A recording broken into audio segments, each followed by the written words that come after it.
Catch it, match it, stash it in the cabinet. Listen to the chorus while let Ivan scratch it. This is real hip hop, we aiming for a classic. And if we can't approach it, screw it, we'll attack it. Catch it, match it, stash it in the cabinet. Listen to the chorus while let Ivan.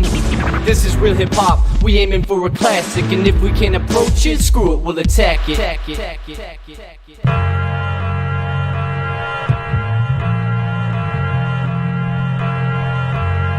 What you know about classic music?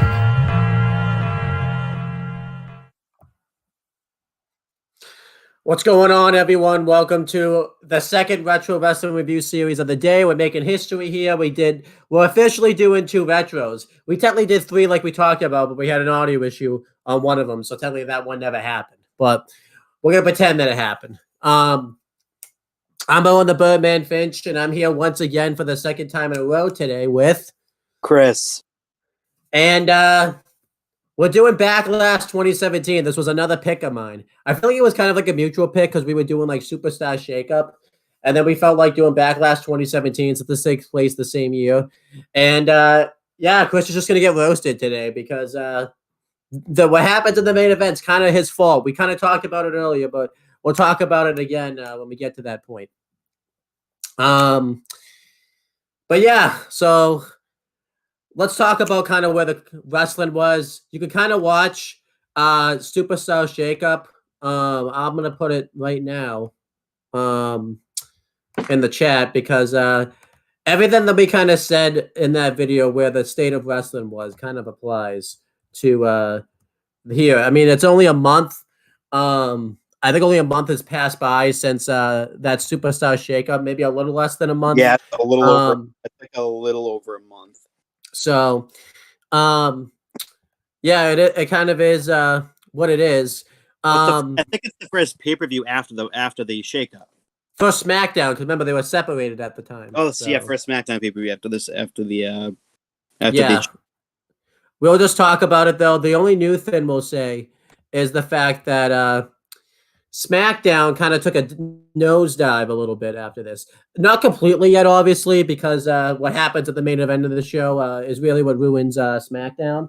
But yeah, let's just start like talking about it. You know, SmackDown, I think James and I and stuff talked about it. The head writer for SmackDown got transferred over to Raw because Vince got upset that SmackDown was like a better wrestling show than Raw. And Vince only really cared about Raw at this time.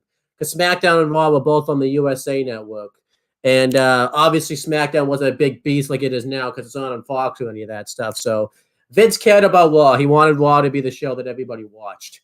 So he moved the head writer over to SmackDown. Well, no, from SmackDown to Raw. It really hurt SmackDown because, you know, the people that were writing SmackDown now, obviously you could just tell there was a change. They did a lot of things that just didn't make any sense at this time. There was some things that were good. The mid-card division was pretty good at this time. But the main event thing is what people talk about. And if your main event sucks, it really doesn't matter what your mid-card is like because everyone did not like the main event of this show. I don't want to spend too much time talking about it yet. I want to wait till we actually talk about the match. So, but yeah, but like SmackDown just took a big hit. I remember too, I didn't even watch the show live because my cousin had a high school graduation like the same time the show was going on. It wasn't actually that day, but it was like, you know, we flew down to Texas and spent a few days down there and stuff. So we weren't able to watch the show live. Well, I wasn't able to watch the show live. I know you were, Chris. I didn't even know. This is at the time before I had like Instagram. I follow like every wrestling thing, so it was fairly easier to avoid spoilers at the time. It's still fairly easy, but it's really demanding now because nowadays if I go away, I have to like spend a whole day pretty much like muting all my stuff wrestling related on my Instagram because I was an idiot and follow every little thing that's wrestling on there. So, there's that. But I did. So I obviously I knew what was going on. I think I saw like because I'm pretty sure if I remember, I went to Texas like after the Go Home show. I think I watched like the Raw before this and then the SmackDown before this. I think I was there like the Go Home week, but I saw Raw and SmackDown, and it was tough to watch the pay-per-view because it was at night and like it was just too complicated with the graduation stuff going on. We had to watch it like a couple of days afterwards. Not the same day, but this weekend. This is we had NXT TakeOver Chicago, the 2017 version of it, and I just like literally watched that show before watching Backlash, and I'm glad I didn't do it this time because I would have hated it more. I probably hated it more because I just watched NXT TakeOver Chicago like right before this show, and that show fucking ruled. I remember that was had a lot of NXT TakeOver Chicago. Yeah, it ruled. Yeah, that match was fucking awesome. Yeah, so then I had to come over and watch Backlash 2017, and it was not very. It was like right afterwards too. It wasn't like I waited a day or anything. So not a very good way to not a very good show to watch right afterwards. Going through it, we'll just start talking about the show now. This show, like I said, this was when Raw and SmackDown had their own pay-per-views. This is the last year they do their own pay-per-views because they realized it wasn't really working this time as well as it did before because they didn't have enough star power on both brands this time. And the pay-per-view numbers weren't anything successful because it was the network this time. So it unfortunately didn't really work out that way. The date of this show was May 21st, 2017. So I'm pretty sure we had just finished college. I think the show you thought we talked about Payback 2017 at Massasoit, not Backlash. I think that's where your confusion there is. The city it took place in was Rosemont, Illinois. The venue was the Allstate Arena. They still use that arena to this very day.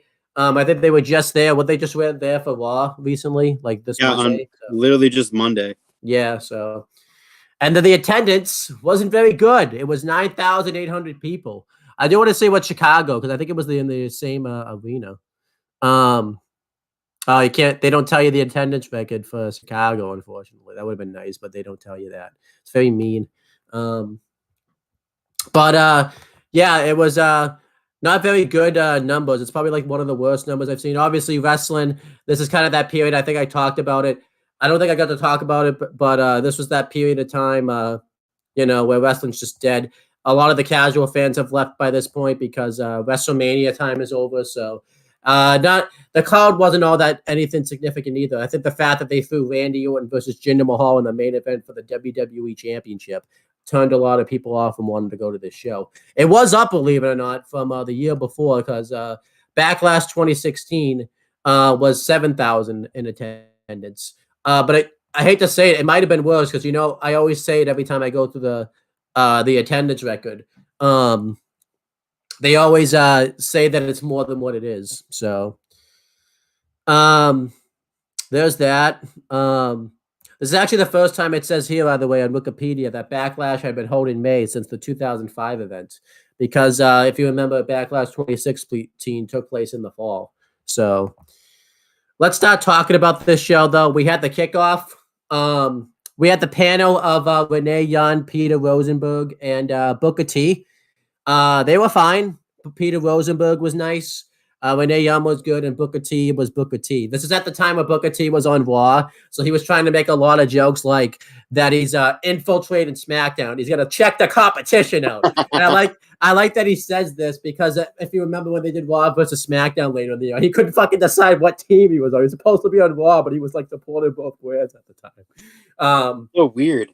Couldn't make up his mind. Yeah. So here he's like, "Oh, I'm infiltrating SmackDown tonight, guys. I'm a Raw guy coming to a SmackDown pay-per-view right here." He's trying to be all badass about it and all that type of stuff. So I'm fucking cool guy. As for career retrospectives, I think we've done one on Renee Young before. You can watch the Raw after WrestleMania 31 for that. Booker T, we've done at SummerSlam 2002. Nothing's changed really about him since then. I think the only thing we can say that's changed about him now, he's one of the commentators in NXT. And if you watch WWE Aftershock, Chris and I have talked about how we feel about him being on commentary. Peter Rosenberg basically is just doing the same thing. He'll be on for the panel. I think he was on the panel recently. And he's just Peter Rosenberg. He's doing his thing. You know, you gotta respect him for that. He's just peeking around. Yeah. Commentary team for both the kickoff and the main show was JBL, Tom Phillips, and Byron Saxton. Everybody hated JBL here. There's at one point in this show where they chant "Fire Bradshaw." Go watch the Superstar Shake with SmackDown if you want to know why that happens, because they talk about it there. Well, we talked about it there. Like I said, we're not the same people. So those people talked about it there. JBL, we've done a career retrospective on him before. I believe it's like one of the 2000 retros you can watch for it, so we don't need to do that again. Tom Phillips would be the lead play-by-play guy for many shows for the WWE, and then eventually they just randomly released him for no reason in 2021. He's now the lead play-by-play commentator for Impact Wrestling. He was also brought on when Impact had their match during Ric Flair's last match event. So he's brought on for that. And now he works as Tom Hannafin. And I believe he's he does stuff for like SportsCenter now. Like not obviously on the show, but he has like his own like podcast now where he talks about sports. I don't listen to it because if you watch the last retro, there's various things that I don't talk about. Or listen to. My brain goes on vacation. And you know, I guess if I want my brain to go on vacation, I could go listen to his podcast, I guess. So I don't know why I haven't done that. And we've done a career retrospective before for Byron Saxton. I think we did it at the Raw after WrestleMania 31. So you can go watch that retro for that. Ty Dillinger gets interviewed. This was on SmackDown after this, and he talks about how he's happy about the success that he's had in the WWE. He gets interrupted by Aiden English, and he takes offense to this. So Ty Dillinger challenges him to a match at Backlash. James Ellsworth gets interviewed. He completely invades the panel and just completely cuts everybody off. He breaks down the women's match that's to come on the show. He talks about how he's Carmella's main squeeze. Everybody thinks this is bullshit. Booker T tries to tell him that Carmella is just using him, but James Ellsworth won't listen to him. And he claims that he's getting a phone call. And he won't tell anybody who it is. And then he says it's not there. Yeah, and then he says that it's just spam, and then he tells him that he has a phone call from Carmella and he has to leave right now. So, yeah, that was weird.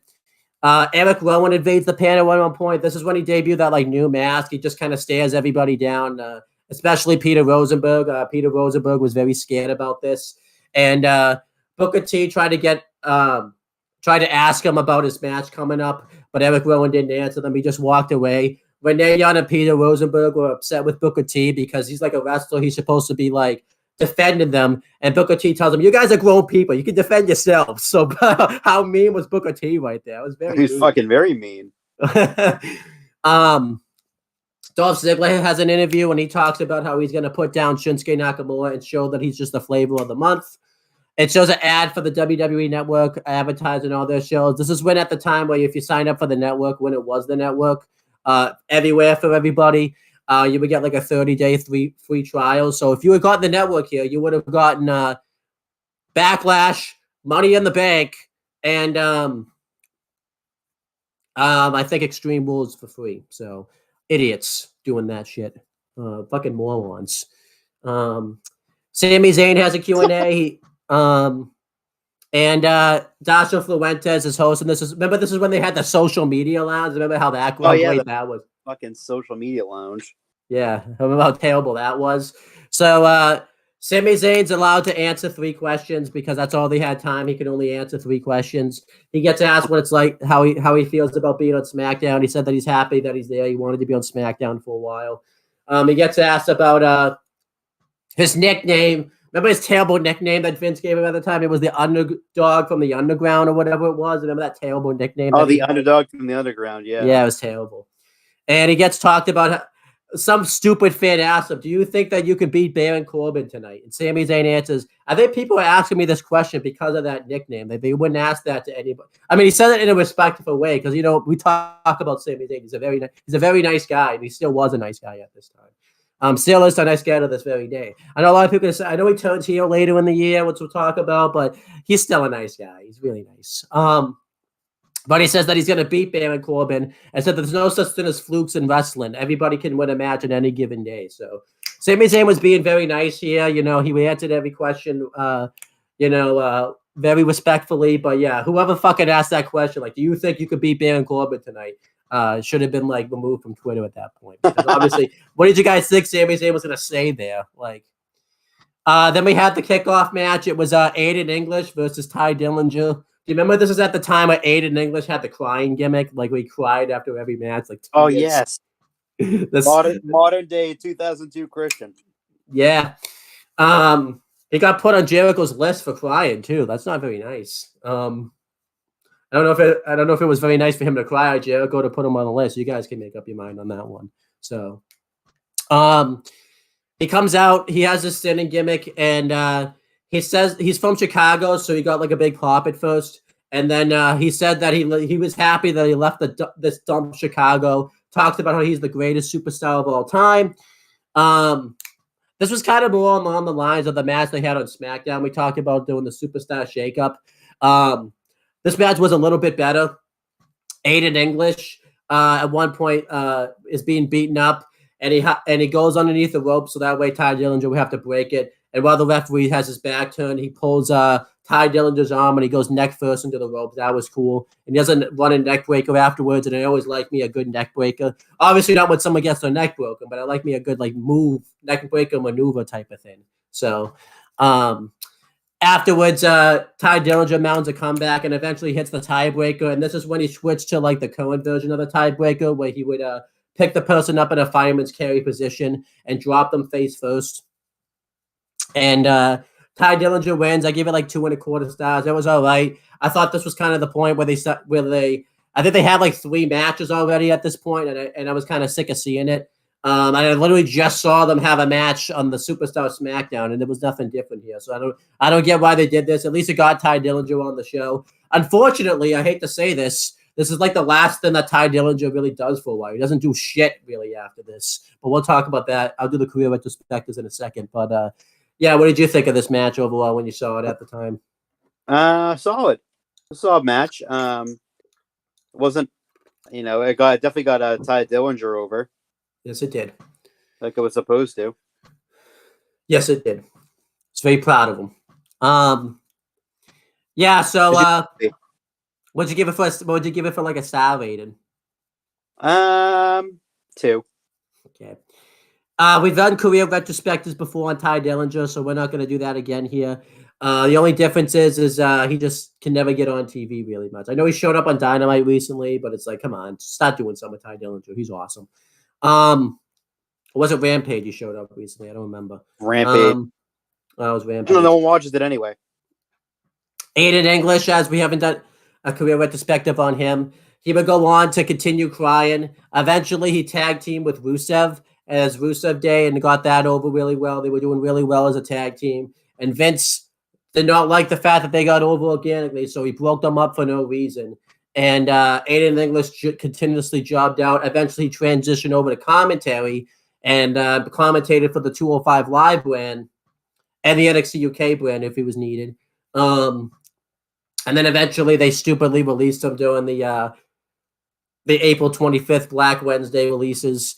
And he started up his own like podcast and studio at home and stuff like that for a while. Then eventually now he does commentary for Impact Wrestling and New Japan Strong. Or anytime New Japan does like a show in the US, he'll be on commentary for it. He has had like a few matches. Him and like Deonna Purrazzo won some type of like King and Queen, like homecoming thing that they won a little bit ago. And then he wrestled on New Japan Strong, but he's pretty much retired. He mainly just does the commentary gig. So And I like him on the commentary role. I don't like him as much now because they try to have him be the hero on commentary, and it just doesn't really work. But, it's just how that happens sometimes.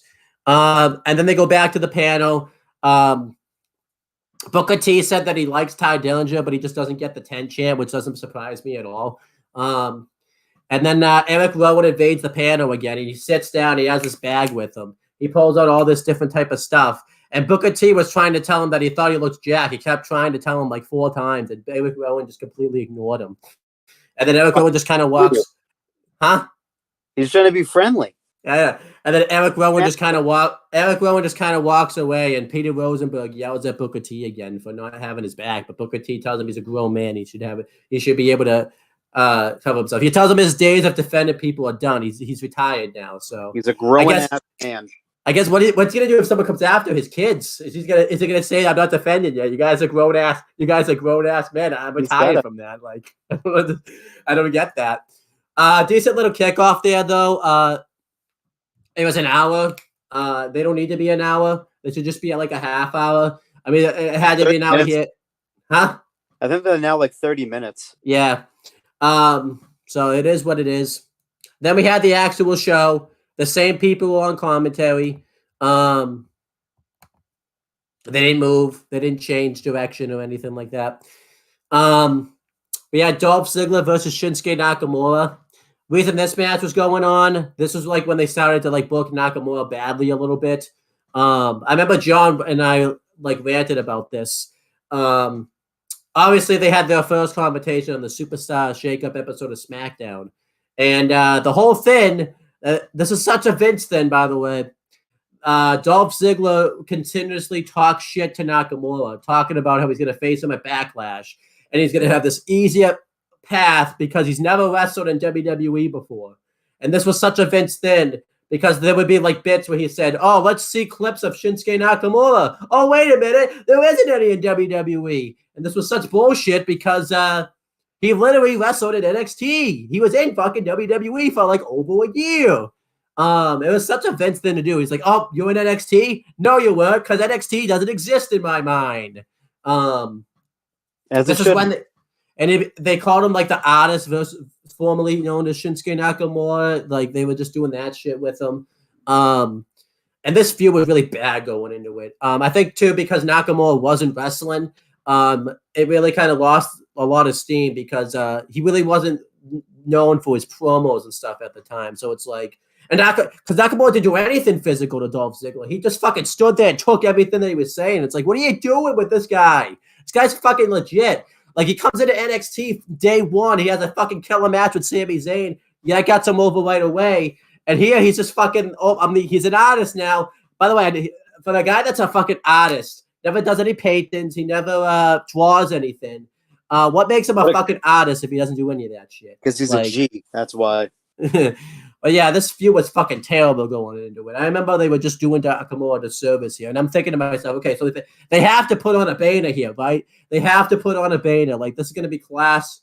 This is going to have to be a classic match right here. I hate to tell you this. The match was good. However, I remember when I watched this match, and I still watch it now, it was disappointing because it wasn't that like Nakamura like classic that you would have thought it would have been. It felt like they had definitely held back Nakamura like a lot in this match. But yeah, I'll go through the match. Nakamura kind of starts playing mind games with Dolph Ziggler. He does this thing where he does the he does like the not the head tilt, but he like puts his head like on his stomach and like waves his arms around, which I forgot that he used to do that. Plays mind games. He hits good vibrations into the corner. Eventually, Ziggler hits a drop kick, knocking down Nakamura. He dominates him for a while, hits a swinging neck breaker onto him, which was another good neck breaker. And then eventually, Nakamura mounts a little bit of a comeback. He hits a knee from the middle turnbuckle right to the chest of Dolph Ziggler. He hits a running knee onto him. He goes for Exploder. Ziggler counters into a jumping DDT, which was a nice counter. He covers him and he kicks out. Ziggler goes for the zigzag. Nakamura. He actually hits the zigzag. Nakamura kicks out of it. And then eventually Nakamura hits the reverse exploder into a King Sasha for the win. And And yeah, that was basically it. I gave the match like 3 stars. It was good, but this might be like the worst 3-star match I've ever seen in my life. This match did not do Nakamura any favors. Like Nakamura sold way too much, and he should have like looked way too dominant. And again, it wasn't like the standards of Nakamura matches we used to. Like Vince held him back bad because I know you're gonna say, well, maybe Dolph Ziggler just couldn't work his style. That's fucking not excuses because we just saw Bobby Roode, who's never really worked like against a Nakamura, have like like the best match of the year at like takeovers not long before this. And like like this match should have been a lot better. I give it like 3 stars. What did you think? I give it like 2.5. I mean, the match was okay. It definitely could have been a lot better.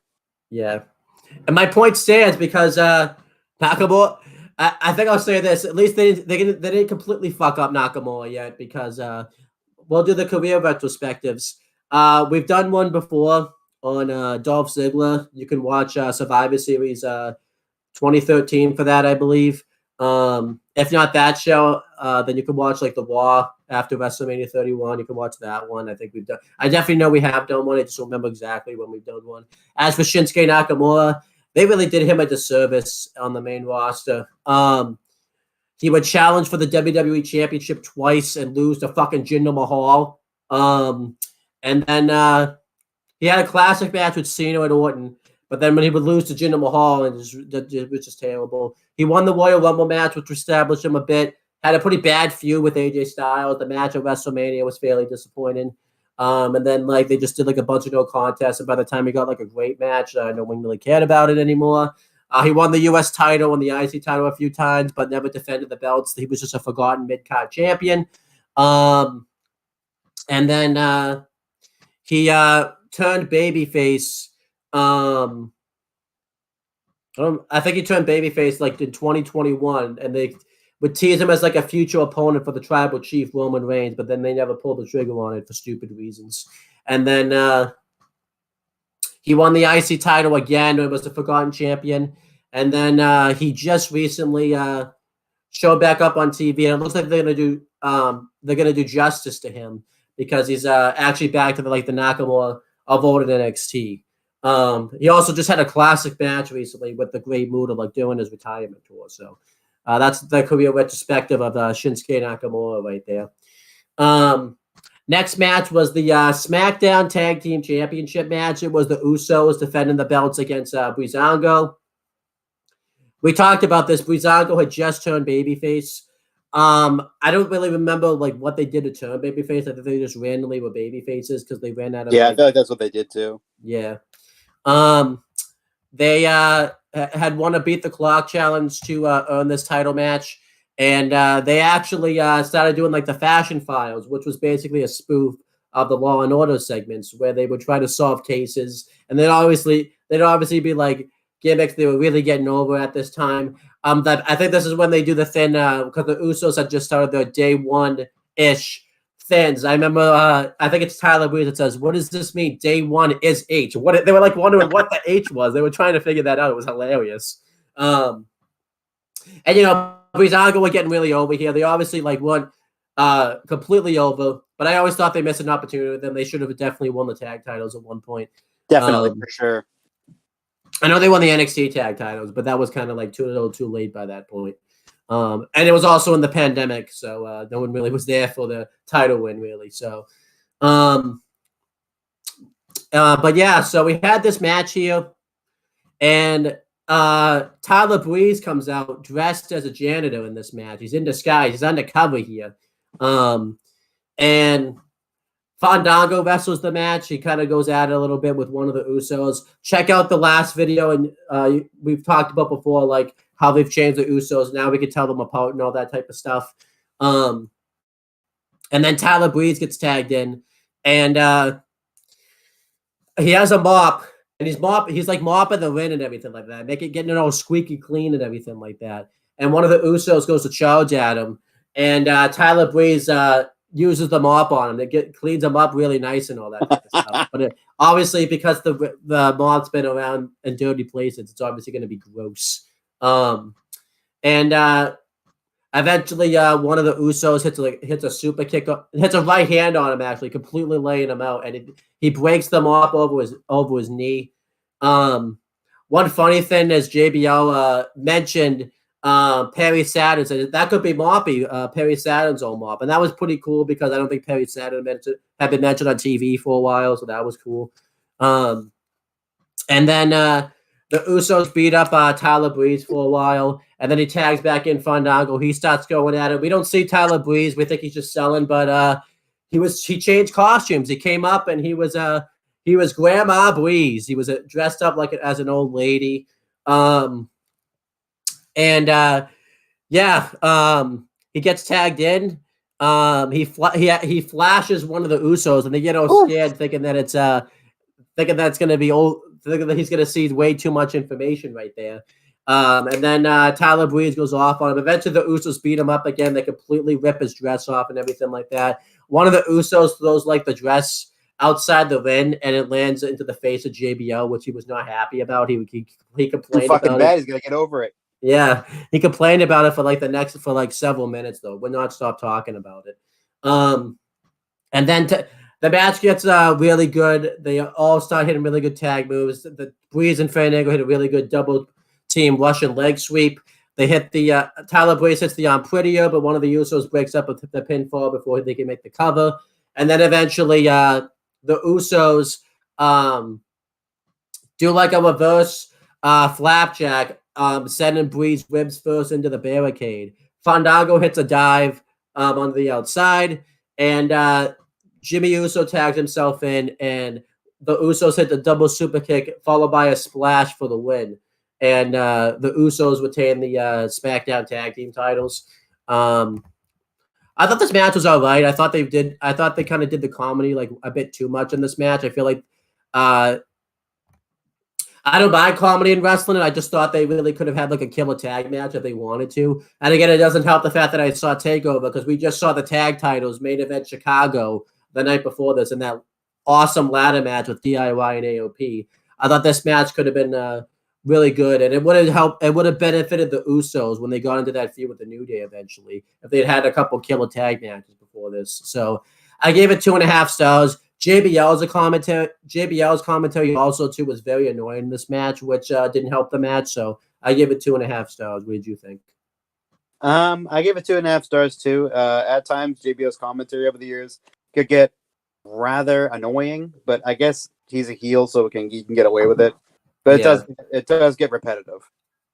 But one of the when Tyler Breeze comes out as Grandma Breeze and all that type of stuff, he was asking who's that, trying to pretend he didn't know it was Tyler Breeze and all that type of stuff. But he wouldn't stop talking about it. He brought it up 4 times. It's dude, they told you it's Tyler Breeze. It was just annoying. Next match, we're not going to do career retrospectives because you can watch NXT TakeOver Stand and Deliver for the career retrospectives on Breezango. And you can also watch not the same retro, but you can watch Survivor Series 2013 retro for the career retrospective on the Usos. So next match was Sami Zayn versus Baron Corbin.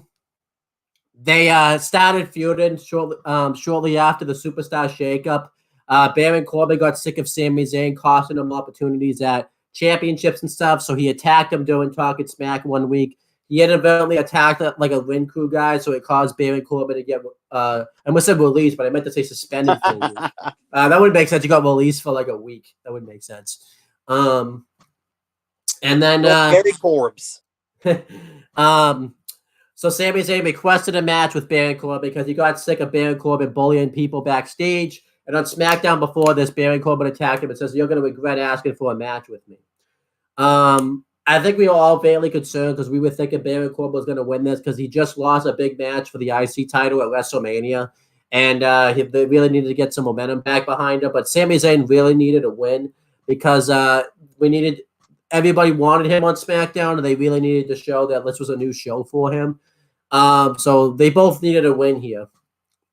Going through the match, Sami Zayn gets the advantage on Baron Corbin throughout much of the beginning portions of this matchup, and this pisses Baron Corbin off. He's just really mad about it. Eventually, he gets sent back first into the apron, Sami Zayn, and Baron Corbin works over the back of Sami Zayn for a while. He hits a really cool choke slam backbreaker onto Sami Zayn. I thought that was awesome. And then he hits a really good suplex onto him. He hits that clothesline that I don't like that I talked about in the Superstar Shakeup SmackDown Retro. You didn't get to talk about it too much, but you know, you just say it was a bad move, so there you go. Great move. And then eventually Sami Zayn mounts a comeback. He hits a really good high cross body onto Baron Corbin, but he kicks out. He hits a flip dive to the outside. He hits a really good DDT onto Corbin. Eventually, Corbin hits him with deep six. Sami Zayn kicks out. And then Sami Zayn from out of nowhere hits the haluva kick on Baron Corbin. And he covers him. Huh? The hell of a kick. There it is. Yeah. The hell of a kick. And he gets the pin and he gets the win. This was a good match here. I thought both guys looked good in the match.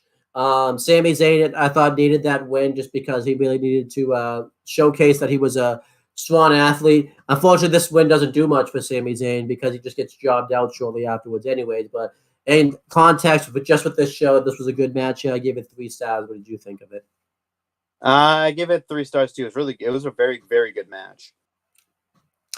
And then as for career retrospectives, Sami Zayn obviously would end up still not, his position didn't change all that much on SmackDown. He was just over being jobbed out until he turned heel with his best friend Kevin Owens, and they became a really good heel tag team for a little bit. They got to have Daniel Bryan's first match back in the company pretty much, and then they transferred over to Raw. He got injured shortly after that. He injured his other rotator cuff, and he was out of action for a while. He came back. He had this gimmick where like he hated everybody and just had a great disdain for everybody, which was a good gimmick, I thought. I feel like they could have taken that a little further.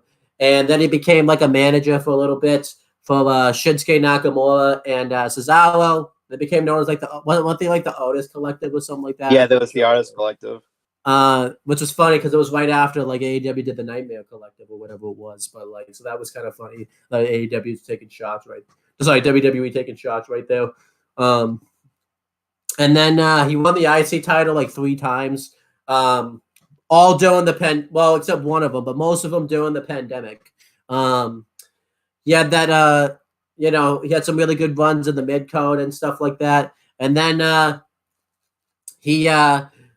this is really cool because he went from being embarrassed at WrestleMania 38, having a celebrity comedy match with Johnny Knoxville, to being like one of the most over things for a while. He got into the Bloodline storyline at the perfect time because it was like when Vince did it as like for shits and giggles right before Triple H took over. And Triple H made it into something. He became like the hottest act. He still kind of is the hottest act in the company. In the Bloodline storyline, had a hell of a Universal Undisputed Championship match against Roman Reigns at Elimination Chamber. And then main event in WrestleMania 37, night 1. When he teamed up with Kevin Owens to face the Usos at WrestleMania 39 this year.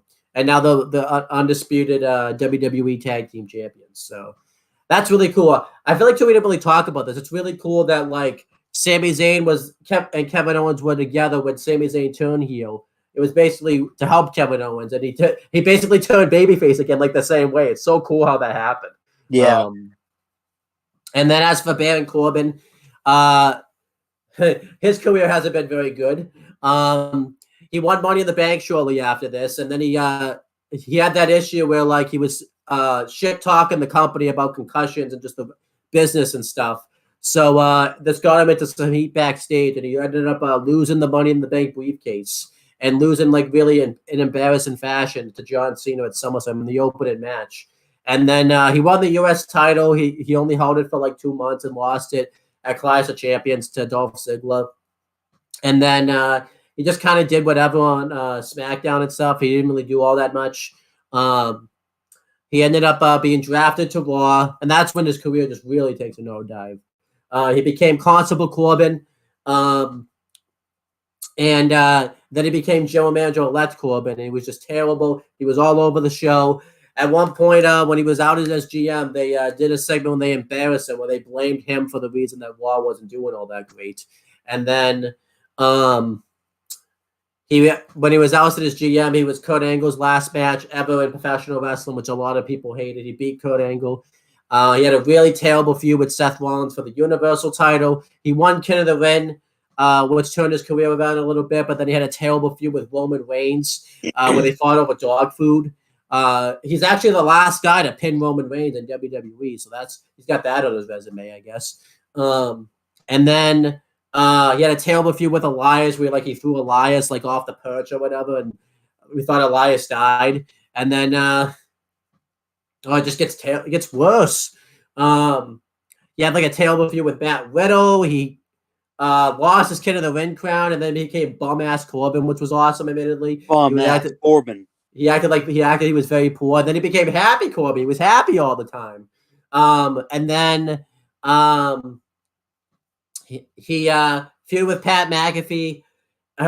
He got traded to Raw when Ray went to SmackDown last year. They started doing a team up with him and JBL, but then that didn't get over, so JBL just called him a turd. And now he's just a loser. Baron Corbin can't buy a win, or he can't get anyone to like him backstage. He's just a loser now. So, yeah, I don't know what to say about Baron Corbin, man. He's had an interesting wrestling career, to say the least. That he has.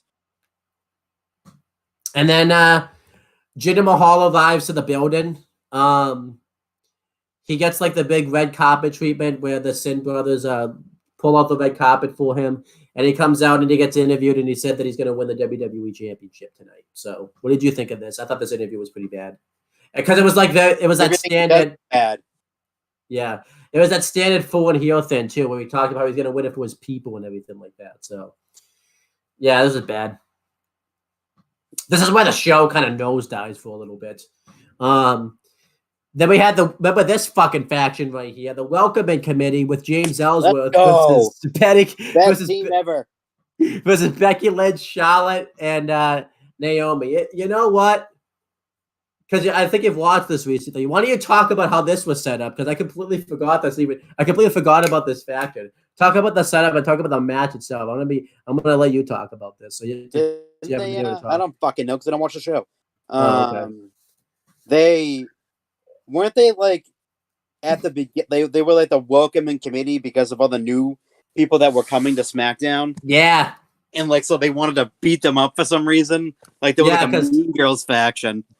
They got jealous too. James Ellsworth, I guess he could count as a woman too. I guess they got jealous too that Charlotte was getting a SmackDown Women's title match ahead of them, even though they've been on SmackDown forever. Even though Charlotte, I think won a #1 contenders match before that, so she already earned that match any fucking ways. And they were in the fucking match. It was what are you doing? The fucking team that they beat was 1,000 times better than they were. Yeah, and then I remember this too. They tried to get Becky to join the faction. They did the whole double swerve thing where Becky acted like she joined up the welcoming committee and then turned on him. It was what you knew it was. What you saw that coming. Oh, you mean the patented Vince fake turn? Yeah, 7 times a year. Yeah. And then what else was even in this thing? I actually forgot Natty was the fucking leader originally. I thought it was Carmella that was the leader, but it was fucking Natty that was the leader. It was Natty. Was yeah. And then they're all. I like how it's the welcoming committee, but why was fucking Tamina in it? I know that's the thing. Looking at it now, it's Tamina she came over in the shakeup. Yeah. What the fuck is she doing in this match? She's not welcoming anyone on the SmackDown. And I like how they came with Charlotte essentially. Yeah, I like how they say on the show, even though Tamina came over from the draft, she doesn't really fit in with the Charlotte's group. It's what are you doing in that group that if you don't fit there either? They told us she doesn't fit the group anyways. And it's they still had her in it. Oh, it's just so stupid. So we had the match. It was bizarre. And then, so we had the match. Let's be honest. They should have just done a fucking 6-pack challenge for the belt. This match fucking sucked. That is fucking awful. The faces get the advantage early on Natty and stuff, and they beat her up. And then eventually the heels take over. They dominate Charlotte for 5 seconds, and then she gets a hot tag on Naomi. Naomi gets dominated. They do the typical bit they like to do in every tag match, where they go for a tag and there was someone laid out on the outside, and they attacked that person before they make the tag. And this was worse because you could clearly see on camera Carmella was down, and it was totally going to happen. Like, it was really bad. Then Becky gets the hot tag, and she goes off on everybody. Everything it completely breaks into chaos. And then eventually, Natalya locks the sharpshooter in on Becky. And believe it or not, Becky Lynch taps out. The babyface Becky Lynch, who's, I know she's not the man at this point, but it's pretty like apparent. She's like a firecracker at this point. Like, she loves, she would never tap out to any of this. Tapped out to the fucking sharpshooter immediately, pretty much.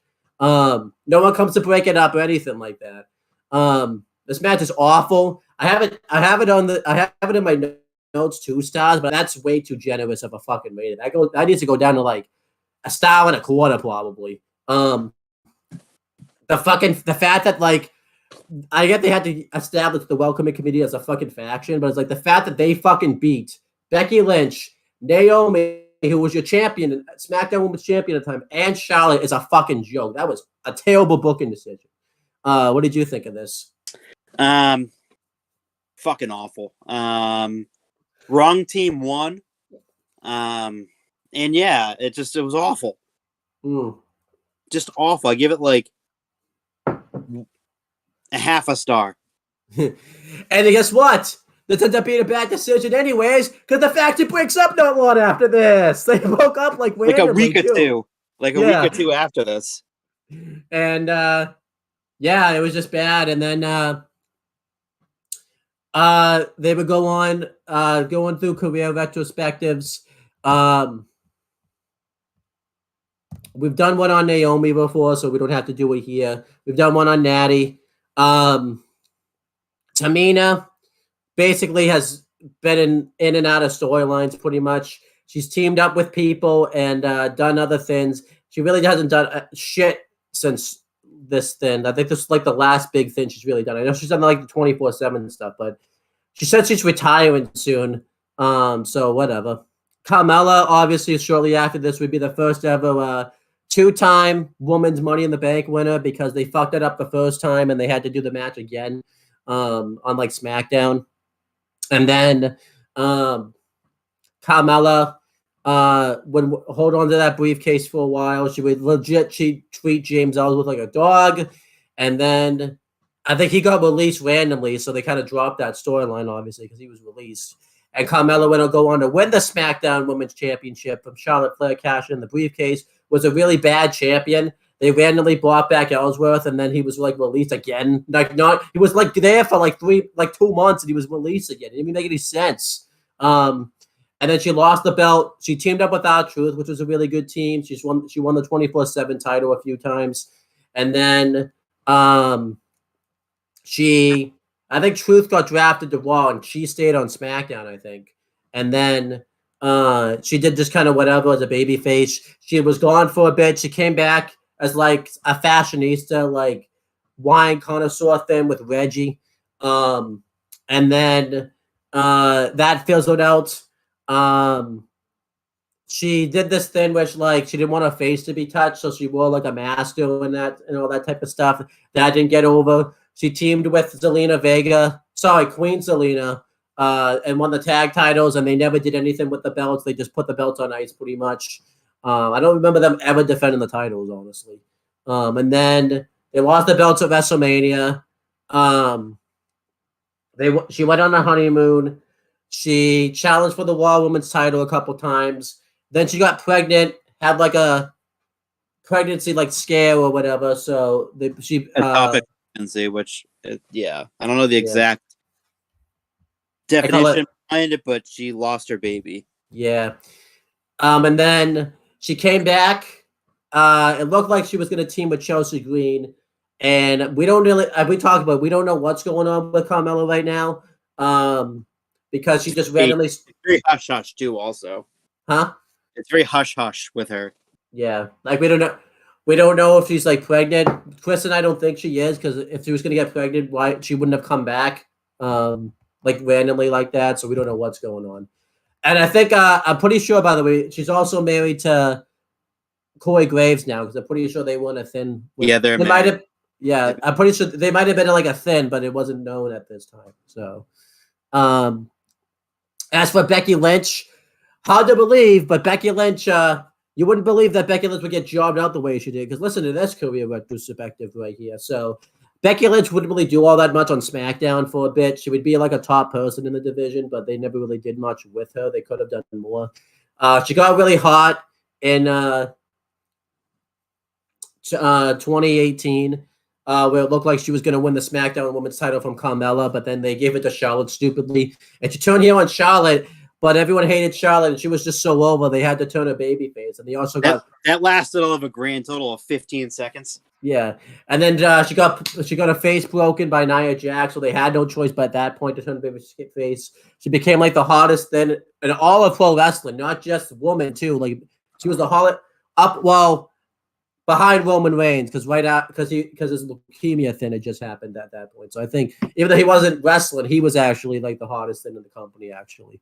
And then she won the Royal Rumble match. She won the first ever main event match at WrestleMania, being the first ever dual and only Raw and SmackDown Women's Champion. She held the Raw Women's title for like over a year. She, at this moment, still has the longest reigning record with the belt. She had to vacate it because she got pregnant.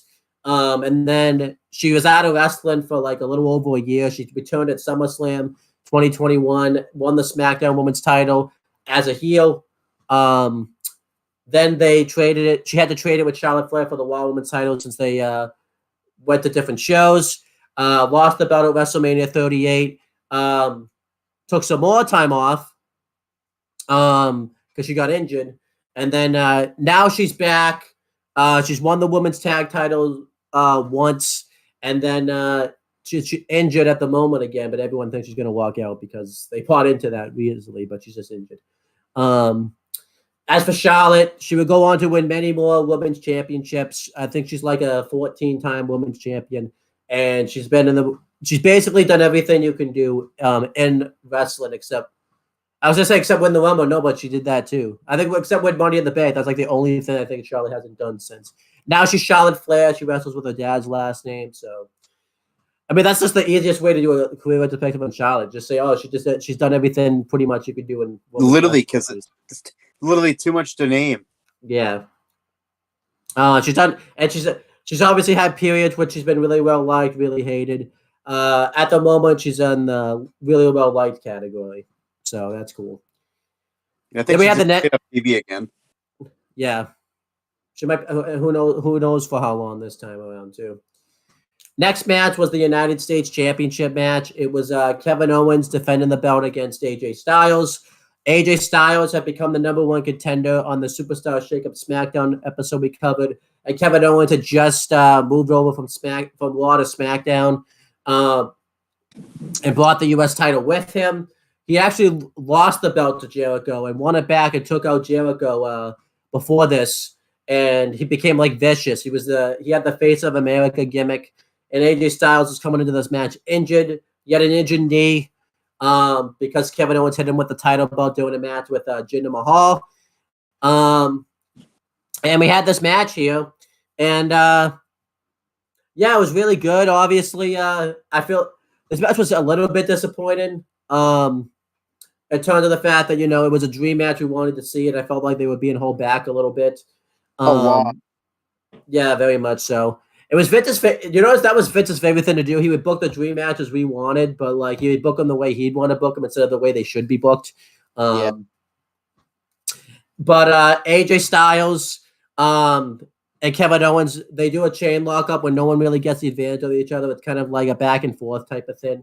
Eventually, Owens runs towards the ropes, and Styles goes for a drop kick, but Owens stops himself, and Owens takes over the match for a bit, and he goes to run off the ropes again, and Styles catches him with a drop kick. Owens dominates the match for a bit, really takes over the match, and eventually AJ Styles mounts a comeback. He hits a Ushikoroshi / fireman's carry neckbreaker onto Kevin Owens.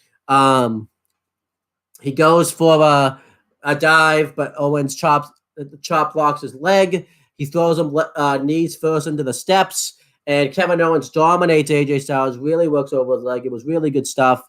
And then eventually Owens hits a suplex into a knee to the head, but AJ Styles kicks out of it. Styles locks Owens into the calf crusher, but he gets to the ropes. Styles hits a Pele kick. Owens kicks out of that. Styles hits a sunset flip powerbomb from the corner, but Owens kicks out of that. He hits a springboard forearm to the outside. And then the match gets stupid. AJ Styles has a chance to break the count. And he has to break the count, by the way, because they're going to clearly get counted out at this point. But instead of going to break the fucking count, he decides, you know what? I'm gonna do a Styles Clash with Kevin Owens on the announcers table. And you can say, well, he could have broken the count afterwards. It would have made sense because whether he had hit this move or not, they were both gonna get counted out any fucking ways. So they both would have fucking lost. Styles was gonna be out of luck here. He wasn't gonna win the belt. So that was stupid. But then the match gets stupider. Styles goes for the Styles Clash, and Kevin Owens counters it. He sends Styles back first on the announcers table, and Styles the table had been broken at this point, and there was like holes where the monitors go, because at the time they still had the old school monitors. I think they would like transition into the ones they have now shortly after this. Styles gets caught. Huh? Almost like tablets now. Yeah. Styles gets his foot caught into the hole of the table, and there's wires under there, and he can't get out of this. He's stuck. And Kevin Owens wins the match by countouts, and the crowd fucking hated this. This was really stupid finish. I think mainly too. I wouldn't have minded if they did like a countout finish because I get it. You don't want to blow your load. Both guys really couldn't take a loss here because Owens, they were kind of booking really badly at this time because they had him stupidly lose matches that he shouldn't have lost. And AJ had just turned babyface. You want to keep this going for a little bit longer. I get that, but it was like right when the match was getting really good, they fucking ended it in a stupid way. It was really stupid. It honestly felt like this was Vince at his best here, where you have the best athletes in the world and stuff that could put on a killer fucking match, and Vince has to fucking get in the way and book a stupid finish. And then afterwards, just to show Kevin Owens as a heel, he hits a super kick to the back of AJ Styles' neck, which was good.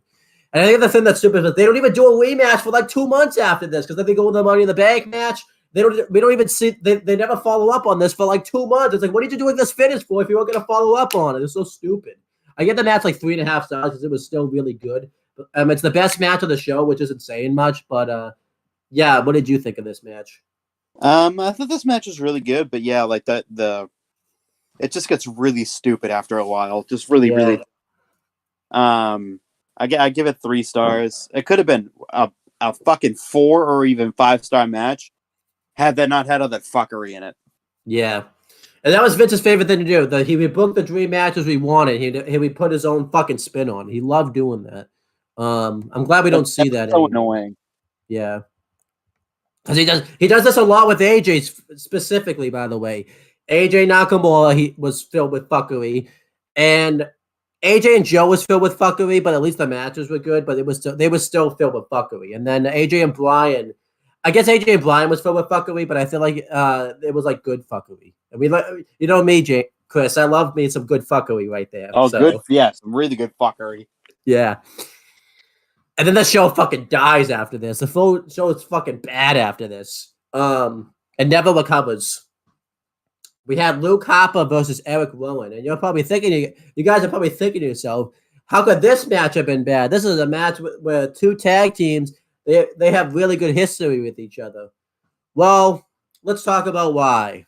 One, they fucked up Luke Harper by this point. He was red hot going into WrestleMania 33, where he was ousted from the Wyatt family because he knew Randy Orton was, tricking Bray Wyatt, and Bray Wyatt didn't believe him, so he was kicked out of the Wyatt family pretty much. And he was still like feuding with the Wyatts, but they stupidly decided not to book him in that WrestleMania 33 match. That I still to this day will never forgive WWE for that. He was white hot. He didn't have to win it, but he at least should have been in the WWE Championship match at WrestleMania 33. It didn't make any sense that he wasn't in it. And then by this point, all of his star power, all of his like fanfare and all his hotness and stuff had really faded at this point. He lost a match stupidly on SmackDown to Eric Rowan that he had no fucking business losing. And you think, oh, the feud's over. Eric Rowan won. Eric Rowan on Talking Smack stupidly says, I want a fucking rematch. I don't think he suffered it. Like, what do you want a rematch for? You already won. You already beat him. There's no point. It didn't even make sense. The match is bad. I know you're going to say, well, these are two tag team partners. Crowders didn't fucking care at all about this match. This match is just not good. And I know you're going to say you can't speak ill of the dead. I'm not here because I think Luke Harper would love it if you're honest about how his matches are, how you feel about them. And this just wasn't good. I feel like, too, the crowd was dead. Commentary wasn't good. There's a fucking line in here where JBL mentions that like they could both be like running backs for the NFL. And that just felt like a Vince line, because why would you say that about two people that are fucking supposed to be crazy? They're not gonna want to. They're not gonna have any fucking interest playing for the NFL. Why would you fucking put that in there and say that? That didn't even make any sense. Like, you think fucking Luke Harper and everyone, their gimmicks fucking care about playing for the NFL? No, they don't. They want to fucking beat people up. They want to destroy people. They want to fucking be crazy. No, some football players are insane. Yeah, but like the way JBL said it, it was like they were supposed to be like normal fucking people right there. It was like, what are you throwing that in there for, JBL? It didn't even make any sense. Eventually Harper wins out of nowhere with a spinning clothesline, but this match is fucking bad. I give it like a star and a quarter. It really wasn't good. It was terrible. What did you think? I give it a star. It just wasn't good. It's just a clunky match. Just like a lot of Eric, not like Peroty's matches aren't really clunky because he's a big dude that knows his fucking size and shit. But just Eric Rowan's just so fucking clunky. And yes, literally everything that he does. So it just doesn't like, I don't know. It's just this match just didn't work out. They're better as tag partners. Yeah. And then, like, too, it's like WWE has split up the Y. It also didn't make sense to continue to do this feud because they didn't have Bray Wyatt because he was on fucking Raw. So why did you have this? So wasn't he like the Wyatt family merchant or whatever? Was Eric Rowan or something? What they called him at the Super Cup? I believe so. Yeah, it was just terrible. There's this one spot in the match. I feel like we never talked about it before. That they added it to Eric Rowan's moveset, and I never know where like he would take his fist and like squeeze him like a vice grip onto the opponent's head. I'm like, that doesn't even look like that would hurt anybody. Like, how does that fucking hurt? Like, I get if he did it to like a small guy, but it was like Harper was like screaming in pain. Like, this would not hurt Luke Harper in real life if he did that. Like, it didn't even make any sense. That's just kind of fucking hard ass head. Yeah, it's just terrible. Oh my gosh! But then it builds to this. I'm gonna let you talk about like this match and the build up to it. Oh boy, I'm not gonna talk about this. This is your fucking fault right here. We had the main event. Why don't you go over what the fucking main event is and talk about what led to this fucking match right here? The main event was for the WWE Championship. For the WWE Championship, it was a Punjabi prison match. No, this is just a regular match. This is a regular match. I thought this is the Punjab. No, this is just a regular. This is where you win the belt. Oh. Yeah, I thought this is the show with the Punjabi prison. That's why. No, we covered that already. Yeah, that's the one that I was talking about. I don't fucking remember this match. Oh, this is when he beats him with the fucking Colossus. Yeah. Yeah, that's all I remember from it. I don't remember anything else. But yeah, we had the WWE Championship match. It's Randy Orton defending against Jinder Mahal with the Sin Brothers inside. I mean, talk about the storyline that led to this match and how bad it was. Was the Punjab after this or before this? It was. It's the last match they have together, like on pay-per-view. So it was after this. Fucking horrible match. Don't watch it ever. But yeah, going through the storyline. So remember, Chris, I talked about how this is your fault because you chanted on that Superstar Shake-Up SmackDown, test Jinder. 7 days went by. Or was he ever fucking tested right here? Because they do a 6-pack challenge for the number one contendership. And I remember who's in it because I just saw the video package for it. It's Jinder Mahal, Sami Zayn, Luke Harper, Mojo Rawley, Dolph Ziggler, and I'm trying to remember. It was like I think it was. I think it was. I don't. I think it was like Eric Rowan or something that was in the match or something like that. And you're like, okay, so the Jinder's probably there to take the pin. You're thinking, right? Like, there's no way he can win this match. He's probably just there to take the pin because every other guy in the match had like a legitimate reason to win because they were all being pushed at that time, at least somehow, some way. But no, who ended up winning it was Jinder Mahal. He won with the help of the Sin Brothers, and he beat fucking he pinned Sami Zayn to win. And I think everyone had like this confusion on their head, like, wait a minute, what is going on here? Why are they doing this? I mean, the news started coming out that Vince wanted to appease to the Indian market because they were going to do a couple of house shows and stuff in India and stuff, and he wanted to appease to the Indian market. And Jinder Mahal was the closest thing. I almost said India Mahal by accident, but I actually almost called him Indy Mahal actually by accident. Indy Mahal. But no, Jinder Mahal was like, well, they told us he was Indian. He's not Indian though. He's fucking Canadian. He just was Indian descent, which I guess it's easy to ignore that. At least it's not. At least it wasn't like an Italian pretending to be like Arabic or whatever. That was like way too obvious. But so you're thinking to yourself, okay, well, what's going on here? Because Jinder Mahal too, like we said, a week before this, got punked out by Gronk and Mojo. He like, if you're gonna push Jinder Mahal, why didn't you just push Jinder Mahal like from the jump? Because he was a jobber before this. He never won any matches. I think he won like 3 matches, like in his entire career or something. And instead of doing like an interesting story, because this could have worked if you did like a thing where like a jobber fluked their way to like a world title, you could have done something like that. They went like the typical I'm a foreign heel thing where like he had the Sin Brothers with him. He was like, oh, you don't like me because I'm Indian and all that type of stuff. It's Vince's favorite thing to fucking book, the full-on heel gimmick. I mean, it's really all of it's not just Vince. All of professional wrestling is guilty of this. I think Vince is the worst just because he's done it more than other wrestlers have, or other promoters have, I should say. And I think the reason is it wasn't because of that we wanted Jinder Mahal not to win the match. It's because you were a jobber before this. You were nothing. And you're telling us this guy is going to main event Backlash and possibly win the championship? It didn't make any sense.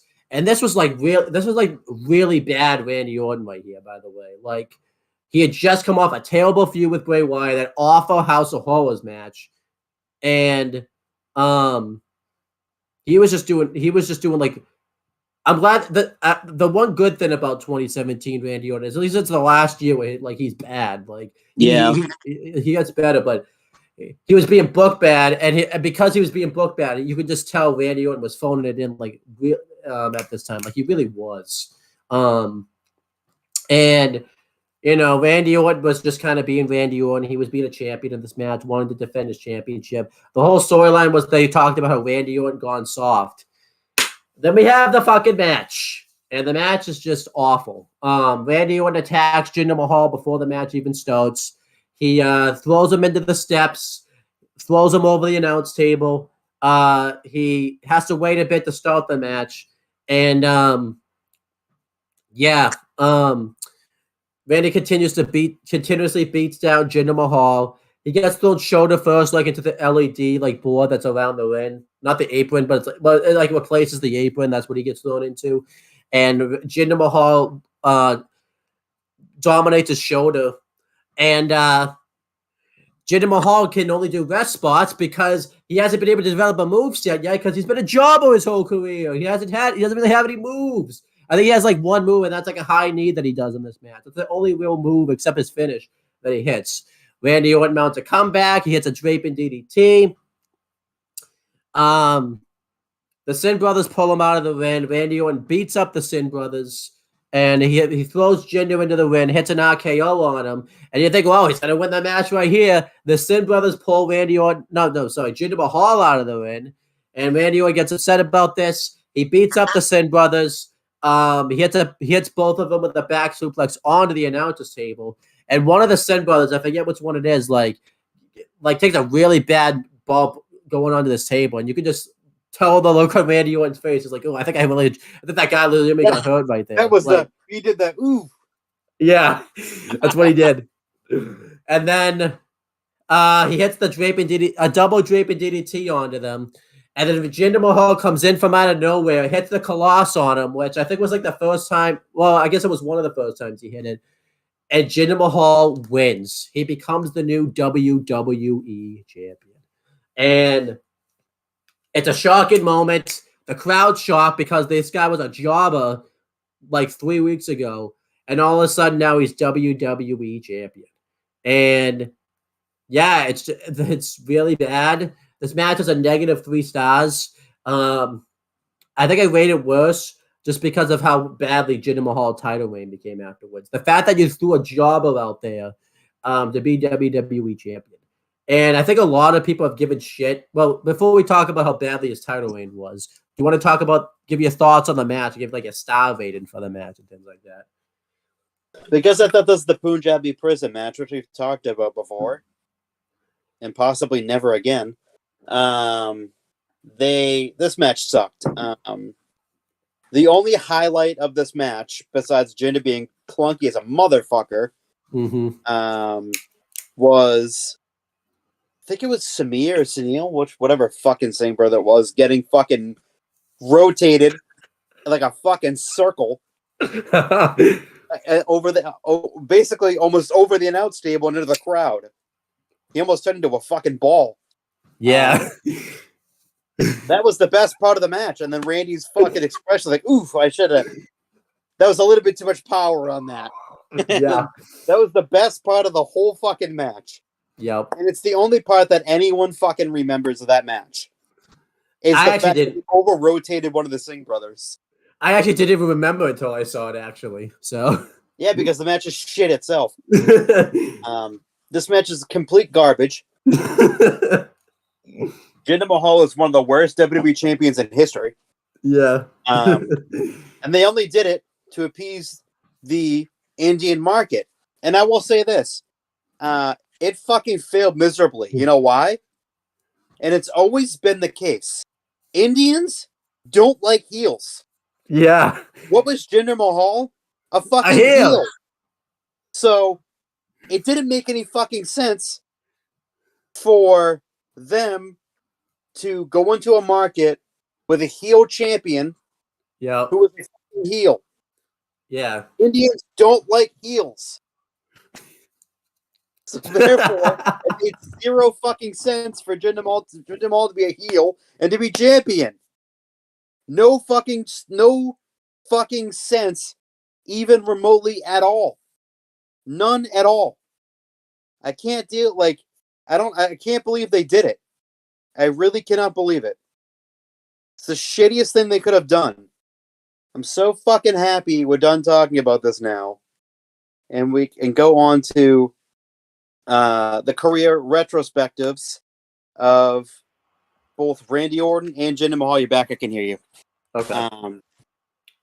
Shit happens. We're live. I kept it going, so no need to worry. I didn't panic or freeze or anything. Do you know if hopefully we're still audible. Let me see if there's anyone in the chat. Keep talking though. And we'll go on to the career retrospectives now because this match is over and I give it negative fucking 4,645 stars. Just awful. Just an awful match. From this point forward, Jinder Mahal going to become the most boringest fucking champion in WWE history, in my opinion. Just fucking awful. Mm-hmm. I don't even know when he lost the championship, to be honest with you. So let's talk about that real quick. So I will say this, by the way, let's not put the blame on Jinder too much. Because this guy was set up to fail. Like, the guy never had to really learn to wrestle like a main event level match. And Jinder took the opportunity as much as he could with it. He was just not put in a position to succeed. had they started pushing him right away, he would have been. You know, that was the thing too. A lot of people thought this was like heel heat's like, yes, people actually hate Jinder Mahal here. You know, they hate the champion. It was go away heat. You want to know how I know it's go away heat? People, the ratings of SmackDown went fucking down fast when he won that fucking title. Down the tubes. Yeah. The SmackDown Network events, by the way, no one really wanted to watch them for the Jinder Mahal match. It was just bad. It was go away heat. It got a point where he wasn't even getting booed, and he wrestled the same match every time. It was just terrible. A lot of people compare this to the JBL title reign, and you and I, Chris, and like John, are the only ones that have like enjoyed JBL's title reign. I don't even think you can make that comparison. Because let's talk about why. First, when JBL contended for the belt, he didn't win the belt right away. If you remember, they still developed his character for a bit. Because if you remember, he gets disqualified at Judgment Day, and then he wins the belt at the Great American Bash, where he's actually developed to win the belt anyway. So a lot of people forget that. They think he won the belt right away. They didn't put the belt on him for at least a couple of months afterwards. And if you remember, by the way, JBL's title reign only happened because they didn't have anyone else. They didn't have any heels on SmackDown, so they had to make a new heel. You know, at least with Jinder's case, there was other fucking guys where anyone could have fought on SmackDown. He could have fought fucking AJ, who they fucking turned face for no reason if they were going to do this. Kevin Owens was on SmackDown, who they relegated to the mid card. I know we don't want to say this, but Baron Corbin, who they were building at this time. Dolph Ziggler was a fucking heel. Nakamura was there. They had John Cena on SmackDown still. Rusev, who wasn't even on the show. He was at home for no reason. I mean, I know he was injured, but he was clearly ready to come back. They shot like a storyline thing where he did like a thing where he filmed like, if I don't get a WWE title match, I'm going to quit. What the fuck's he doing at home? What are you doing at home, dude? Like, who else was like on SmackDown? They took the Miz off SmackDown and sent him to Raw. What the fuck are you doing that for? It didn't even make any sense. And then it's just like, and a lot of people forget, like JBL had always been pushed in like a high mid-card position. Like he always challenged for at least like the IC title or like the tag titles when he won the belt. It wasn't just like he wasn't in the bit. He had been in the company for like years. Always pushed into a somewhat prominent position. Jinder Mahal was legitimately a jobber. He was on kickoff shows. He was Mr. Superstar / main event. He was in a comedy faction before this. Like main event. Yeah. Main event worthy. Yeah, it's just terrible. The matches were bad anyways. Like we talked about. Like, yeah. This was just awful. Like an awful decision. And I think the funny thing is, he doesn't even make it to the India shows as champion. Because if you remember, I think this is why this happened. You could talk about Brock. I don't think Brock wanted to work with Jinder, so they put the belt on AJ Styles right before the Indian tour. And everyone was thinking, okay, they're just doing this to get, so that way they can do AJ versus Brock. Jinder's going to win the belt right afterwards on SmackDown. Funny thing is, he say they don't like heels. Jinder was randomly a face during the India shows, going up against Triple H, who was a heel. Like he had to work in face anyway. So why is he a heel on camera if he's gonna work face anyways? It doesn't even make any sense. I think the worst part is the follow up, by the way, because it's like one of those things, right? You did this. James and I talked about it. I know you talked about it. You have to keep him in the main event, not in the main event, but in an upper mid-card position. Nope. He fucking jobs out. Jobber. He goes back to like his I'm at peace gimmick, remember, that he was doing before this. Take breathing exercises. It's like, you went there. You have to keep him at least at the upper mid-card level. Like, it didn't even make any sense. And then, yeah. It didn't. Like, he's doing okay now. I just think he's going to have that stink forever, where, like, he was forced into a position he didn't belong to be in. And look, Jinder Mahal, I think, even said that, but he's like, you can't blame him for saying, I'm going to take this up, because if you're getting told you're winning the WWE Championship, it's going to be, like, the focal point of SmackDown, how do you fucking say no to that? Like, I can't blame Jinder Mahal for loving that. He was never going to get an opportunity. He never had it. That's like the biggest opportunity he ever had in his life. And Jinder Mahal put in the work. I'm not going to say that. Like we saw what his training schedule was like. And he was cutting killer promos on Talking Smack. It's like if he had done that on screen and stuff, it's like, yeah, we'd be supported. The biggest thing is he didn't win the Andre the Giant. If he at least won the Andre the Giant, I think that's it. The only other little change they had to make is all he had to do was at least win the Andre the Giant Battle Royal. They're like, okay, you had a plan for him. You had to win the Battle Royal. He got jobbed out by Gronk, just bitched out by Gronk, and now he was a WWE champion. It just doesn't even make any sense. I just want to talk about too, like this was a bad Randy Orton year too, by the way. I think this honestly has to be the worst year Randy Orton ever has. He had a terrible feud with Bray Wyatt, terrible feud with Jinder Mahal, terrible feud with Rusev, honestly. Like, yeah, we got Rusev Day out of it, but like he was jobbing out Rusev. Like Randy Orton was just terrible in 2017. And I honestly think he took that to heart a little bit because he's been great ever since then. Other than like maybe like the beginning of 2018, but when they turned him back heel again and stuff, and then when he turned face going up against Riddle, like teaming up with Riddle, he was much better. This honestly was like, I remember when we did the year-end awards for the Aftershock corner / Wrestling Rundown / Master Story Wrestling corner. The 4 main people that were on that list were Randy Orton, Jinder Mahal, Bray Wyatt, and there was like somebody else that was there. But those were like the 3 main people because they were booking these guys like shit in 2017. Or in that case, won too well in 2017. And it was just terrible. Like these guys all had a bad year. It's crazy to think that that Randy would be on those lists. Mm-hmm. But he deserved it. He had a bad year in 2017. Bad year. And then I feel like we didn't really talk about this.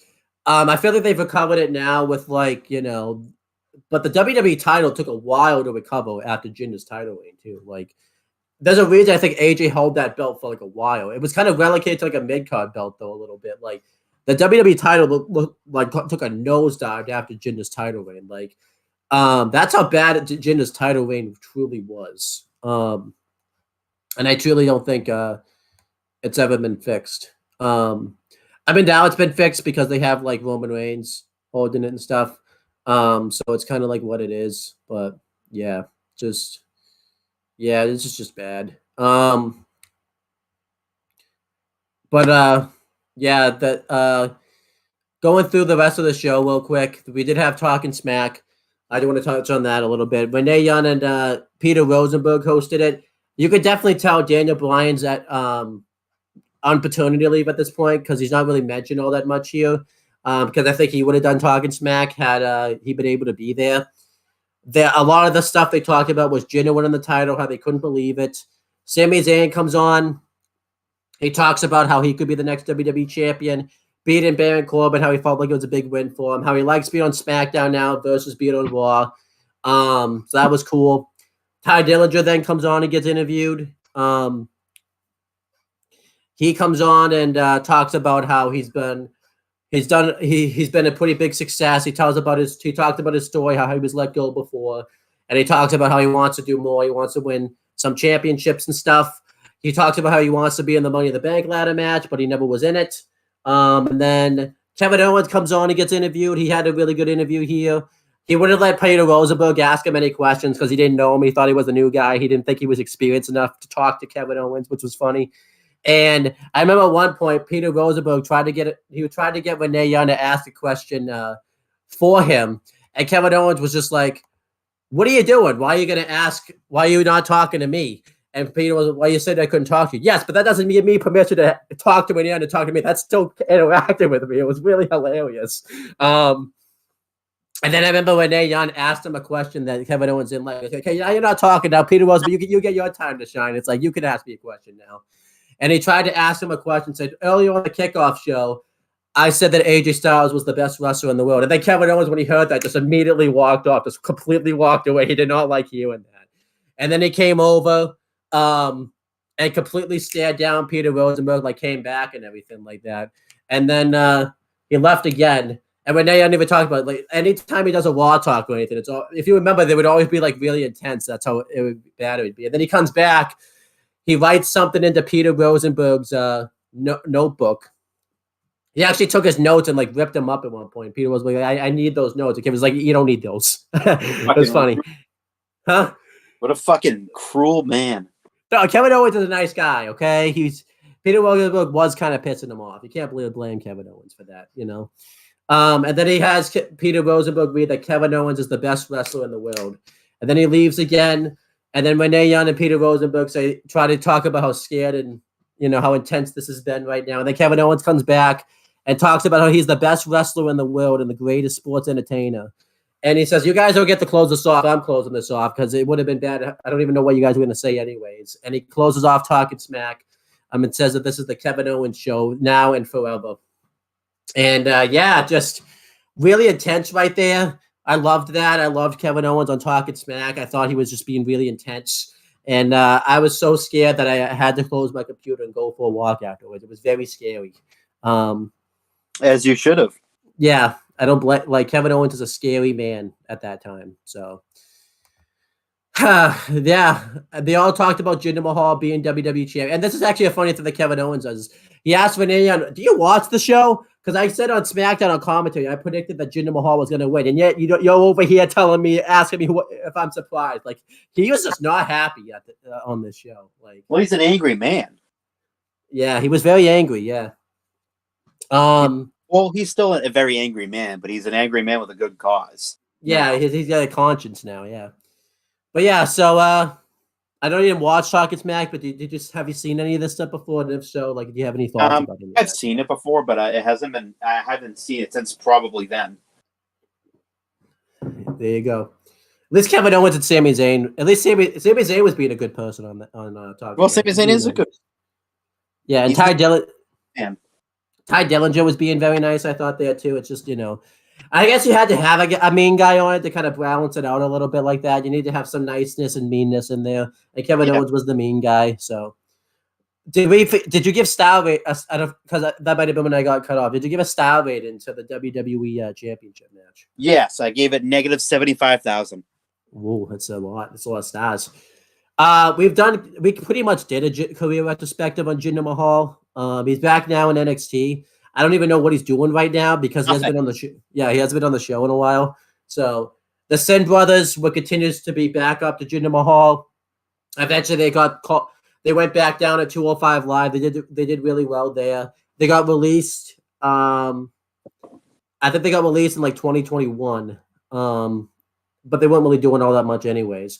And then they basically been working the indie circuit. The most recent thing is they were on an episode of AEW Elevation. I think the week they were in Canada because they're like Canadian. So their upcoming, I think their next match is against the Billington Boys. Which is I believe it's Dynamite Kid's nephews, I think, or sons. So there you go. Or the Stampede Wrestling, I think it's what it's called, which is run by Bret Hart's family. And then as for Randy Orton, we've done a career retrospective on him before, so we don't need to do it again. So, before we do letter grades, we do have some comments that we have to read off. We made a mistake because we chased somebody away because we didn't read their comments quick enough. It's those things happen sometimes. So let's read some comments. We have Reverse Flash says hello. He said, so hello, Reverse Flash. We have Kinfolk Awesome says that he could see Joe Gacy and Ava debuting with Bray Wyatt and Bliss tomorrow, forming the Wyatt Six. And then he did an arrow thing, trying to get us to read his comment, but I forgot to look it up ahead of time and stuff. But we could kind of react to that. I feel like that's kind of a bit dated to talk about that because I don't think they're doing the Wyatt Six at all. I think that's past. I think that's past at this point. I really don't want to see Joe Gacy anyways on the main roster. He fucking sucks, and he's not ready for the main roster. Ava's especially not ready for the main roster. But what do you think? Not even remotely close to being ready. Yeah. And again, Alexa Bliss may not even be ready to come back because she's doing skin cancer treatment right now. So And then Kinfolk wanted to ask if this live or pre-recorded or what. I guess he got his answer. He says he's out of here, though. We chased the fan away, Chris. We chased him away. Good. He said he was out of here. I don't know why you would ask if it was live or pre-recorded. But it's clearly live. Yeah. He said this looks pre-recorded, but it wasn't. Zero then says live at Kinfolk Awesome.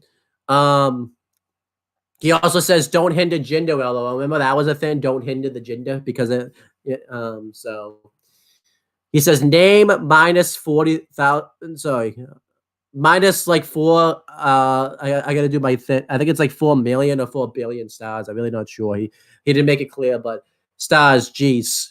I think that's probably a reaction to what you gave the WWE title match on this show. And then he talks with us. He says Jinder lost the title against AJ before Survivor Series because it was gonna be Jinder versus Brock, which we kind of touched on.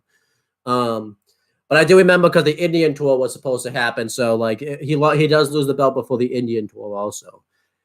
And then he said, but thank God it was AJ versus Brock. Because remember, that match was a freaking classic, that AJ Brock match. Is it supposed to be Jinder versus Brock? Yeah. Do you remember, too, it was so bad. Do you remember it was so bad, like, Paul Heyman did, like, a promo, like, Bailey and Jinder Mahal, like, on Raw and stuff like that? Like, that's how bad it was. Like, but, yeah, that's pretty much it. I got to call James, / our producer. So, because he's taking a nap, nice little nap right there. So, why don't you do some plugs while I give him a call real quick? Okay. So, I will basically recap myself here and saying what I said earlier. Tonight is a big night for the National Football League. In about 4+ hours, 4.5 hours, give or take, because it always takes a really long time from the time that it starts. At 8 o'clock Eastern Standard Time, the National Football League draft will be on. It's a big time of the year for the NFL, the draft. It's interesting. A lot of good teams, a lot of good players. But yeah, watch the NFL draft tonight, guys. It's gonna be fun. It's gonna be so much fun. I can't wait. I'm excited. I've been waiting for months. Nah. This is usually the dead period right now. Isn't it funny? In the National Football League, and there's nothing going on besides speculation and trade rumors, and everything can come to fucking rest now, finally, because tonight is the NFL draft. You can either watch your team have a big hit, a big trade up. Whoever is going to get Bryce Young, probably the Carolina Panthers, number 1, hopefully. Or CJ Stroud. Those are the 2 big fishes. And then Will Anderson, the best edge rusher on the draft, probably going to go number 2. But are they the snack that smiles back, goldfish? that is it for me in my pluggage of the National Football League draft. I will hand it over to the host of the show to do his pluggage. It's a lot of plugs. So there you go. So, can I just say go watch? Because I don't really feel like reading this all again. Go watch the Superstar Shakeup video. Although we'll say this now, we said there was going to be an aftershock tomorrow. There's a schedule. That is the only other schedule change as of right now. That is now going to be. We're not going to be doing what we initially planned. What we're going to be doing instead is we're going to be doing everything that happened all last week, including night 1 of the draft, and we're also going to include Raw, which would be night 2 of the draft. So that's what we're going to do. To kind of mitigate that issue. That means you're not going to get draft predictions, but it is what it is. Like I got the call. I have priorities as far as something really big in the works, so I can't really. It's out of my control. But in hindsight, we probably could have just done it today. But one, we didn't know about it until we already started recording the retros and stuff. And these retros had to get done today because there's just no other time to do them. So it's just something has to get sacrificed. So So it is what it is. That's like the only other change, but everything else is going as planned as of right now, and hopefully it stays that way. But yeah, that's pretty much it. That's the only thing that we really need to formally announce. How funny was it, by the way? I thought this would be the longer retro to do, but this retro was like the quicker one. I think because the show's so bad. The show's so boring and so bad, and I remember this very event very well, unfortunately, because I remember it being the death of SmackDown again. After they already killed it off once, and then they revived it, and that was the best show, and then Vince didn't like it, and it was the worst again. Yeah, I mean now it's probably like the best show still again. Because, and which, by the way, the only reason that is even the case is because Fox was gonna pay like a shit ton of money for it, and that's the only reason why Vince even gives it an iota of a fuck. Yeah, and even then he was still kind of kayfabing the fucking networks, because if you remember that whole thing with Kofi happened, him and Brock, literally from the first show onwards, he was kayfabing fucking SmackDown execs, which they were not happy about for like the longest time. Like they were pissed with the guy. So, but Chris and I never did letter grades actually for SmackDown. Oh, I'm curious what your letter grades is, Chris. What do you give this? I gotta tune this up a little bit. All right, here we go. All right.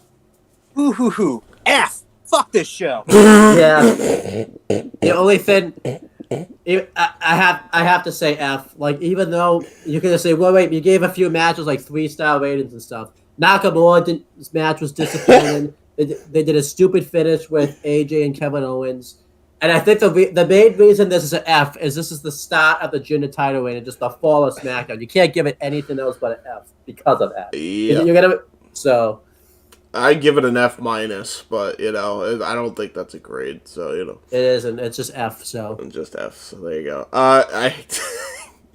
I was so caught off guard because like when Chris said I'm gonna turn my mic up for this, I thought he was gonna go on this diatribe NXT Shawn Michaels style, and instead he just went F fuck the show like right away, and I'm like whoa. And don't forget, James. By the way, that's a very vitriol fuck if I do say so myself. Don't forget, by the way, James, too. A lot of reasons why people really were shitting on this show. Don't forget what show was the day before this. That was NXT TakeOver Chicago. They just saw a classic show the day before this. Oh my god! I think that's that was the same day, wasn't it? No, it was the day same before. Weekend. Yeah, it was the same weekend. Jesus. So. Yeah, I'm glad they went from that great show to this great show. Yeah, great show. Yep.